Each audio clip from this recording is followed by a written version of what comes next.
はい、皆さんこんにちは、大川祐介です。今回なんですけれども、シネマティックなトランジションのやり方をご紹介したいと思っています。はい、僕の動画といえば、手前ぼかしてね、トランジションしたりとか、結構ね、撮影時に簡易的にできて、誰でもすぐに実践できるようなシネマティックトランジションを今までね、お伝えしてきたと思うんですけれども、今回はもっと難易度の高いトランジションをね、皆さんにご説明したいと思って今日収録しております。で、先日、シネマティックジャパン、日本の魅力を世界へという動画ね、公開したんですけれども、その動画、すごく反響がありました。本当にありがとうございます。無事ね、公開できたことを、誇りに思っているんですけれども、中でもね、質問として多かったのが、本物のこのマンタから水族館のマンタに移動するっていう、この流れのトランジションがどうやってやるのとか、かっこよすぎるっていうご意見が多かったので、今回はどうやってこのトランジションに行き着いたかっていう僕のね、思考の部分と実際にどういう風に編集してるのかっていうのをご説明したいと思います。で、ゼロからこのアフターエフェクトを使ってね、このトランジションを作るっていうのはめちゃめちゃ時間がかかってしまうので、この動画ではご紹介しません。概念的な話だけですね。で、このアフターエフェクトを使ったゼロからの解説っていうのは、僕が運営してるね、このトランスサロン、動画コミュニティのトランスサロン、今初月もやってるんですけれども、そちらの方で詳しくライブ配信、そしてアーカイブを残しますので、そちらご覧いただけたらと思っています。では早速編集画面使って解説していきましょう。こちらがじゃん、アフターエフェクトで実際につなげたトランジションですね。この水族館からのマンタ1匹みたいな感じで、この流れがすごくスムーズで、かつね、どうやって編集してるんだろうと、動画だけ見ても絶対解読できないと思うんですよね。なので今回ね、このトランジションにどう行き着いたのかっていうのをまずお話ししようと思うんですけれども、実際に素材としては両方とも沖縄に行った時の素材ですね。美ら海水族館で僕がね、くっきり映るような形で水族館に行くと、向かっていくっていう絵なんですけれども、本当の素材はこんな感じ。もう普通も人もいて扇風機も映ってるんですけど、ちょっとスケールしてここだけ使ってるって感じですね。はい、でタイミングよくマンタが来たので、じゃあ撮ろうっつって後ろ姿撮ってもらったんですけれども、この素材を見た時に別に最初から次じゃあ水中行こうみたいな思ったわけじゃないんですよ。たまたまこれ編集してて、どういった思考かっていうと、このカット手前の僕がくっきり切り取れるんですよね。黒いじゃないですか。で後ろはもう青一面なので、このマスキングしてっていうのを想定した時に、じゃあ次この僕がいなくなってからこっちの絵を何か似たような演出にしたら綺麗につながるんじゃないかっていう、まず発想を、撮影の段階はちょっと厳しいです、こういう編集っていうのは。事前にイメージしてこういう撮影をしようっていうことはできるけれども、今回に関しては撮影した後にこの素材を見て、どういうトランジションができるかなっていうのを巡らした時に、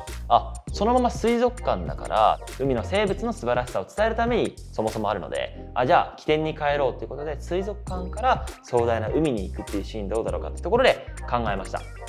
でたまたま石垣島で僕マンタ撮ってたんですよね、こういう風に。でここの一部を使おうっていうことで、このマンタとこっちのマンタをいい感じにつなげたらめちゃめちゃかっこいいトランジションになるんじゃないかなと思って思考しました。で本来トランジションなんですけれども、やっぱり映像と映像をこの綺麗につなげるための手助けをしてくれる、エフェクトなんですよね。でフィルムディゾルブとか、それもトランジションでね、綺麗につなげるための、エフェクトになるんですけれども、理想的なトランジションはかなり前からお伝えしていると思うんですけれども、つなぎ目がわからない、どうつながったかわからないぐらいシームレスに次のシーンに切り替えられると、もうめちゃめちゃいいと僕は常日頃から、オンラインクラスでもね言ってきたんですけれども、常に僕も心がけとしては、皆さんが驚くような、こことここつなげんのみたいな、そういうのを意識してきました。で今までのねトランジションは手前ぼかしてやるから簡単だったんだけれども、最近ゲームのティザーかな、それでその液体から上から下に行ったらその軍隊のこの突撃シーンにつながるみたいな、ああいうエフェクトを見てマジでやりたいなと思ったんですよ。それを意識した上で今回のこのエフェクトは考えました。ただエフェクトってもう正直アフターエフェクトとかで一枚一枚綺麗につなげてるぐらい大変な作業なんですよね。なので今回はうちのねチームメンバーである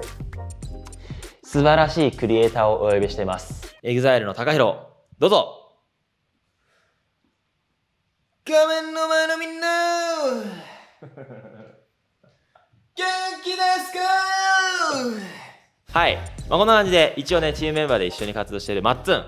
日本一周でも一緒に行ったから分かるかな。皆さんお久しぶりです。はい、でマッツンさんが一応今ねそのアフターエフェクトとかなんでだろう、僕は基本的に実写というかそのディレクターとして担当してるんですけれども、マッツンはもうアフターエフェクトで、調整するのはすごくうまいので、今日は彼にちょっと簡単にね解説してもらいたいと思います。で彼が本当にゼロからこのアフターエフェクトで組み立てるっていうシーンはサロン内でライブ配信をするので、ぜひ皆さんチェックしてみてください。じゃあ、いきますか。はい、じゃあ早速アフターエフェクトの方を開いていきましょう。はい、これが今アフターエフェクトの画面なんですけど、そうですね、なんか細かいことを言い始めたらキリがないんで、最初に簡単にこう説明すると、レイヤーは3層になっていて3つの動画を重ねてるって感じですね。で1枚目がシンプルにこの水族館の、水槽の絵で、2枚目にこの最初はここですね、この海とマンタの素材を重ねてると。で3枚目にこの手前のユースケ大川さん、ユースケ大川さん、手前のユースケ大川さんを重ねてますと。でこれなんでユースケさんだけ重ねてるかっていうと、この水族館に入ってきた時にユースケさんに重なるんですよね。でこれを、マスキングしてない状態だとマンタが手前に出てきちゃうんで、確かにそれだと、大川オンマンタになっちゃうんですね。そうです。そうさせないためにもマスキングして大川インマンタにしたかったんですね。そうですね、そういうことですこれは、アフターエフェクトで実際には3層に重ねて、トランジションをしていると。でここのトランジションの時は実はインクの素材を引っ張ってきて重ねてるんですよ。インクトランジションですね。そうですね。もう初期から僕の YouTube 見てる方は分かると思うんですけれども、インクトランジションです。これは過去に出してるんで、そのチュートリアル見れば簡単に分かることなんですけど、そこで、トラックマットキー使って、でインクのトランジションをしていると。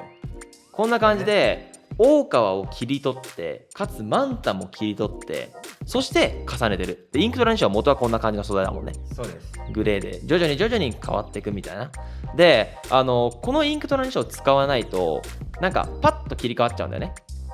まさしく水族館から海にパッと切り替わっちゃうんで、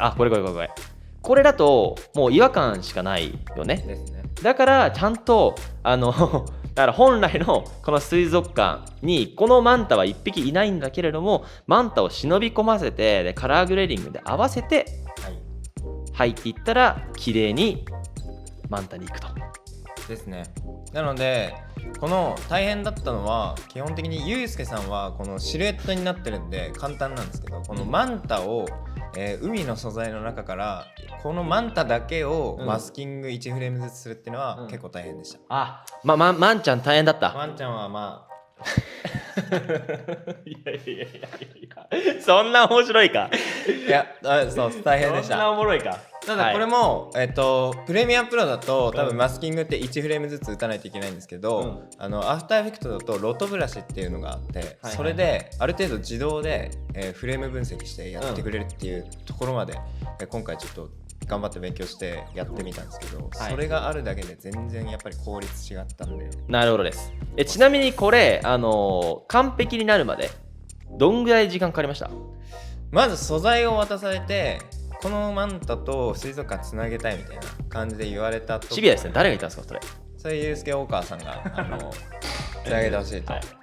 結構この素材見た時に何ができるんだろうなと思って YouTube とかもう記事とかめちゃめちゃいろいろ漁りまくって、まずインプットから始めたんですけど、ちゃんと完璧に綺麗な状態になるまでは、丸1日と半日かな、 1.5 日ぐらい。結構かかったね。半端ないですよ、これ作るだけで1日ってのは。今だったらもっと早いよね。今だったら早いです。なのでこんぐらい大変な動画編集、そのトランジションのために1日かけてるというぐらいのものがいろいろ詰まったのが今回のシネマティックジャパンでしたね。なので、このね、今、マッツンが、サロンでね、細かくゼロから解説してくれるんですよね。1日かけて。1日かけて頑張ります、本当にそこは。リアル何時間1から本当にロトブラシとか使って作り込むってなると、4時間。そこをうまくショートカットして1時間でやるようにしましょう。はい。じゃあ、松さんありがとうございました。ありがとうございます。はい。皆さんいかがでしたでしょうか。これねめちゃめちゃ大変だったんですけれども、海外のクリエイターさんはねこういうのも平気でやっちゃうので、早くね追っつきたいと思っています。で今回はね結構概念とかどういう風にインスピレーションを沸かせてるのか、で実際にどういう風に重ねてるのかっていうのを簡潔にお伝えしたんですけれども、ぜひサロンの方ではゼロからアフターエフェクトで解説してますので概要欄チェックしていただけたらと思っています。でこのシネマティックジャパン日本一なんですけれども、シネマティックのオンラインクラスを再度リリースしておりまして、そちらでもアフターエフェクトの解説はないんだけれども、具体的にこの日本一周の構成からどのようにつなぎ合わせているのかっていうのをワンカットずつもう細かく解説しているので、そちらもね見ていただけたらとても嬉しく思っています。はい、久々のチュートリアルだったんですけれども、面白い動画も作りつつ、こういう真面目に皆さんのね動画クオリティの選択肢を広げられるような動画配信していこうと思いますので、よろしくお願いします。それでは皆さん、バイチャー。